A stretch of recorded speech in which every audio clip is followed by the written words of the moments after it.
हम देख रहे हैं भीमबेटका के बारे में।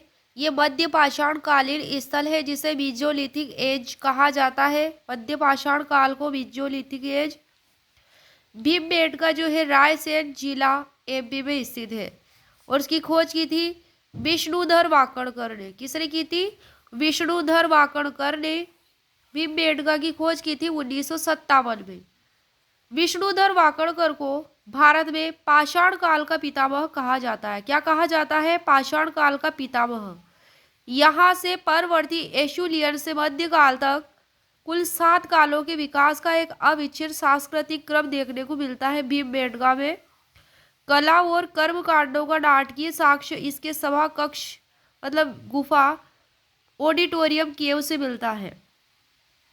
जो भी यहाँ की कला कर्मकांड जो भी थे नाटकीय रूप से वंचित, वे सब ऑडिटोरियम केव से जो है मिलता है उनका साक्ष्य।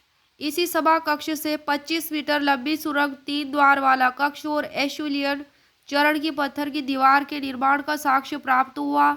यहाँ से प्राग ऐतिहासिक काल में मानव आवास के साक्ष्य प्राप्त हुए। यहाँ से प्राप्त पत्थरों से निर्मित फर्श निवास स्थानों के सूचक है। भीमबेटका से 642 गुफाएं प्राप्त होती है। कहाँ से? भीमबेटका से, जिनमें 400 चित्रों का अंकन है।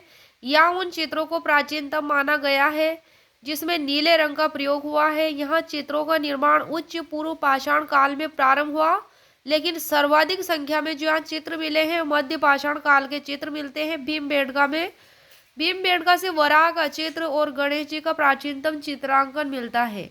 भीमबेटका के प्रसिद्ध सुअर चित्र में शरीर सुअर का, नाक गेंडे का, सींग जो है भैंसे का और निचला होंठ हाथी का है, जिसे गणपति का प्राचीनतम अंकन माना जाता है। यहाँ महिलाओं को चक्की में अनाज पीसते हुए और समूह में भोजन करते हुए दर्शाया गया है। यहाँ से कुषाण और गुप्त काल के ब्राह्मी अक्षरों में अभिलेख भी मिलते हैं। भीमबेटका से अंत्येष्टि का साक्ष्य मिलता है। ऑडिटोरियम गुफा से मध्य पाषाणिक शवाधान के 2 उदाहरण मिले, एक वयस्क और दूसरा बच्चे का।